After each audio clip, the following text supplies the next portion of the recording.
जी अस्सलाम वालेकुम। आज का हमारा टॉपिक है एंजियोस्पर्म में, जो कि बोर्ड में लॉन्ग क्वेश्चन के हवाले से इंपॉर्टेंट है।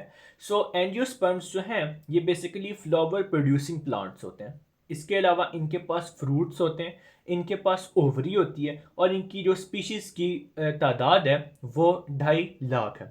अगर हम इनके स्पोरोफाइट की बात करें तो ये डोमिनेंट होती है और विजिबल होती है और इंडिपेंडेंट होती है, यानी कि गेमेटोफाइट पे डिपेंड नहीं करती। जबकि इनकी गेमेटोफाइट लेस डोमिनेंट है, लेस विजिबल है और स्पोरोफाइट पे डिपेंडेंट है।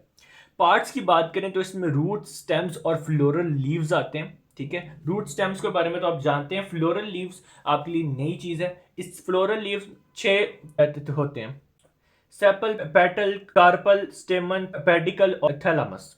पेडिकल की बात करें तो वो फ्लावर का स्टॉक जिसके ऊपर बाकी सारे फ्लोरल लीव्स लगे होते हैं उसे हम पेडिकल कहते हैं।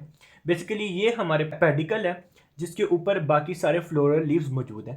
थैलामस की बात करें तो पेडिकल का जो स्वेल पार्ट होता है उसे हम थैलामस कहते हैं। यानी जैसे आपके सामने पेडिकल मौजूद है, इसके ऊपर जो स्वेल पार्ट है ये इसका थैलामस है।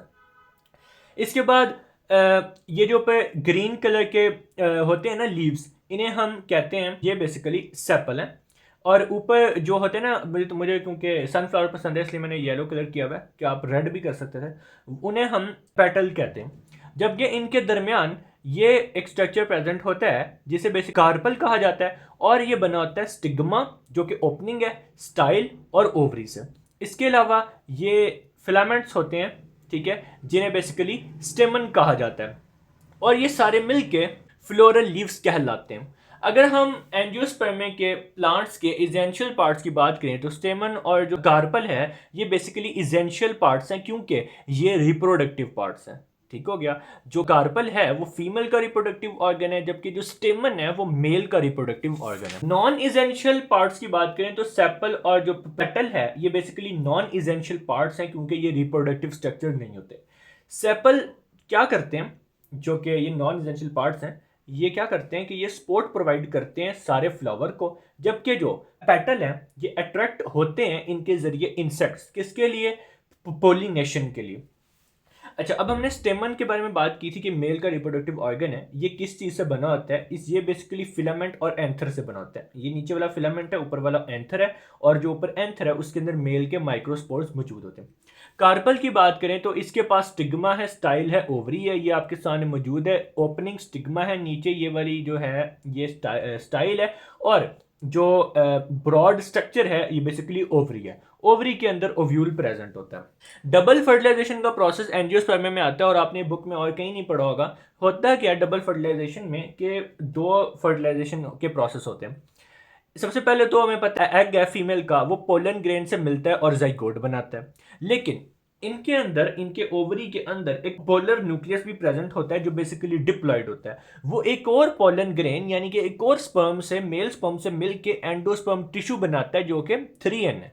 ओके, इसके बाद एंडोस्पर्म टिश्यू जैसा हमने बनाया था पीछे, वो बेसिकली होता क्या, उसकी जरूरत क्या, कि न्यूट्रिशनल पार्ट है ये सीड का। ठीक हो गया।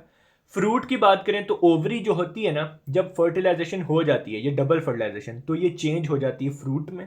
इसके अलावा सीड कोट भी होता है। वो क्या होता है कि इन टिगोमेंट्स जो होते हैं ना मेगास्पोरेंजिया के, यानी कि फीमेल की स्पोरेंजिया के, वो सीड कोट में चेंज हो जाते हैं फर्टिलाइजेशन के बाद। इसके बाद हम लाइफ साइकिल ऑफ एंजियोस्पर्म्स को देख लेते हैं, क्योंकि ये लॉन्ग क्वेश्चन में बनाना आपके लिए ज़रूरी है। सबसे पहले ये हमारे पास मौजूद है फीमेल का रिप्रोडक्टिव स्ट्रक्चर, जिसमें एक्सटर्नल ओपनिंग स्टिग्मा है, ये स्टाइल है, और ये जो ब्रॉड स्ट्रक्चर है ये ओवरी है। ओवरी के अंदर क्या होता है कि जो ये बाहर, आपको बाहर वाली ये नज़र आ रही है, ये ओव्यूल है।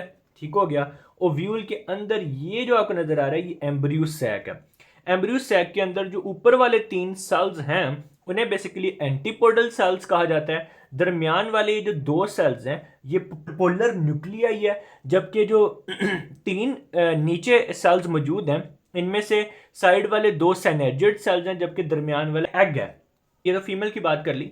अब जब पोलन ग्रेन आता है तो उसके अंदर एक जनरेटिव सेल मौजूद है और एक ट्यूब न्यूक्लियस मौजूद है। होता क्या कि जनरेटिव सेल्स 2 स्पर्म्स के अंदर कन्वर्ट हो जाता है, क्योंकि 2 मरतबा फर्टिलाइजेशन होनी है ना, जैसे हमने पढ़ा। पोलन ग्रेन जाएगा, जब ये ऊपर इसके गिरेगा ये जो पूरा ओवरी स्टिग्मा स्टाइल का स्ट्रक्चर है फीमेल का, सो ये नीचे पोलन ट्यूब बनाएगा। पोलन ट्यूब के ज़रिए दो स्पर्म्स इसके अंदर एंटर हो जाएंगे। फिर ये पोलन ट्यूब बढ़ती जाएगी, ये दोनों स्पर्म्स आगे आते जाएंगे। फिर ये बढ़ते बढ़ते जाएगा और एक स्पर्म जाके एग को फर्टिलाइज कर देगा और क्या बना देगा हमारे पास, जाइगोट। अब दूसरा एक स्पर्म रह गया हमारे पास, वो क्या करेगा कि वो जाके जो ये पोलर न्यूक्लियाई हमारे पास मौजूद था इसको फर्टिलाइज करके एंडोस्पर्म टिश्यू बना देगा। ठीक हो गया। और इस तरह आगे सीड बन जाएगा जिसको अगर आप उगाएंगे तो आपके पास फ्रूट्स बनेंगे। So life cycle of angiosperms भी हमारे पास खत्म होता है। हमारा 9th चैप्टर मुकम्मल तौर पे खत्म हो गया। उम्मीद है कि आप लोगों को समझ आ गई होगी। अल्लाह हाफिज़।